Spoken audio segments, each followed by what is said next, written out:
പ്രായം 6 പിന്നിടുന്നതേയുള്ളൂ. 1ാം ക്ലാസ്സിൽ പഠിക്കുന്നു. പക്ഷേ ധ്രുവ് കിഷോർ ഇതിനോടകം വായിച്ചു തീർത്തത് 150-ലധികം പുസ്തകങ്ങളാണ്. ഈ പുസ്തകങ്ങൾ വായിച്ച ശേഷം അവൻ എഴുതിയ ആസ്വാദനക്കുറിപ്പുകൾ കൂട്ടിച്ചേർത്താണ് രസക്കുടുക്ക എന്ന കൊച്ചു പുസ്തകം തയ്യാറാക്കിയിരിക്കുന്നത്.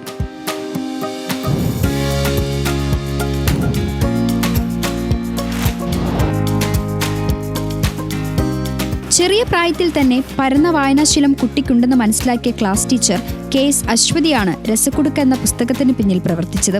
കൊടുങ്ങല്ലൂർ GLPS GH സ്കൂളിൽ 1ാം ക്ലാസ് വിദ്യാർത്ഥിയായ ധ്രുവ് അക്ഷരങ്ങൾ എഴുതാനും വായിക്കാനും പഠിച്ച് ചുരുങ്ങിയ മാസങ്ങൾക്കുള്ളിൽ തന്നെ പുസ്തകങ്ങൾ വായിച്ചു തുടങ്ങി. സ്കൂളിലെ വായനാമൂലയുടെ ഭാഗമായി അമ്മ ആതിരയുടെ സഹായത്തോടെയാണ് ആദ്യമായി ആസ്വാദനക്കുറിപ്പുകൾ എഴുതിയത്. പിന്നീട് ഓരോ പുസ്തകവും വായിച്ചു തീർത്ത ശേഷവും സ്വന്തമായി അവൻ കുറിപ്പുകൾ തയ്യാറാക്കി. എൻ്റെ പേര് ധ്രുവ് K. കിഷോർ. ഞാൻ 1ാം ക്ലാസ്സിൽ പഠിക്കുന്നു. ഞാൻ കുറേ പുസ്തകങ്ങൾ വായിച്ചിട്ടുണ്ട്. ആദ്യം എനിക്ക് അമ്മയാണ് വായിച്ചു തന്നത്. ഇപ്പോൾ ഞാൻ വായിച്ചു തുടങ്ങി. അതുപോലെ ഞാൻ കുറേ കുറിപ്പുകൾ എഴുതാൻ തുടങ്ങി. എനിക്ക് ഏറ്റവും ഇഷ്ടമായ കഥയാണ് വാ വാ വാവേ വായിക്കാം. അതിലെനിക്ക് ഏറ്റവും ഇഷ്ടമായ കഥയാണ് മഴ പോലെ പെയ്ത കഥ. 1ാം ക്ലാസ് അധ്യാപകരുടെ കൂട്ടായ്മയായ ഒന്നഴകിന്റെ നേതൃത്വത്തിൽ ഏപ്രിൽ 10 നടന്ന ചടങ്ങിലാണ് രസക്കുടുക്ക പ്രകാശനം ചെയ്തത്. നേമം GUP സ്കൂളിൽ നടന്ന ചടങ്ങിൽ കേരള പാഠാവലി പാഠപുസ്തക രചനയിലെ കോർ കമ്മിറ്റി അംഗമായ ശശീന്ദ്രൻ മാസ്റ്റർ ഡോക്ടർ TP കലാധരന് പുസ്തകം നൽകി പ്രകാശനം നിർവഹിച്ചു.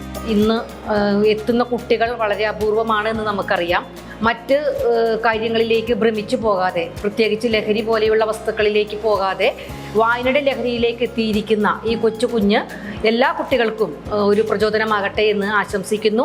ഞങ്ങളുടെ സ്കൂളിൻ്റെ പേരിലുള്ള എല്ലാവിധ ആശംസകളും ധ്രുവിന് അർപ്പിക്കുന്നു. മറ്റു കുട്ടികൾ കളിച്ചും രസിച്ചും നടക്കുന്ന വേനലവധിക്കാലം പൂർണ്ണമായും പുസ്തക വായനയ്ക്ക് വേണ്ടി മാറ്റിവെച്ചിരിക്കുകയാണ് ഈ കൊച്ചുമിടുക്കൻ. അവധിക്കാലത്ത് കൂടുതൽ പുസ്തകങ്ങൾ വായിച്ച് അതിന്റെ ആസ്വാദനക്കുറിപ്പുകൾ തയ്യാറാക്കുന്നതിനൊപ്പം പുതിയ പുസ്തകം തയ്യാറാക്കുക എന്ന ലക്ഷ്യം ധ്രുവിന് മുന്നിലുണ്ട്. കൊടുങ്ങല്ലൂർ എടവിലങ്ങ് സ്വദേശിയായ കിഷോറും ആതിരയുമാണ് ധ്രുവിന്റെ മാതാപിതാക്കൾ. ഇരുവരും നൽകുന്ന കരുതലും പിന്തുണയുമാണ് ഈ കുട്ടിത്താരത്തിന്റെ വായനാശീലത്തിന് പിന്നിലുള്ള ഏറ്റവും വലിയ പ്രോത്സാഹനം. ന്യൂസ് മലയാളം, തൃശൂർ.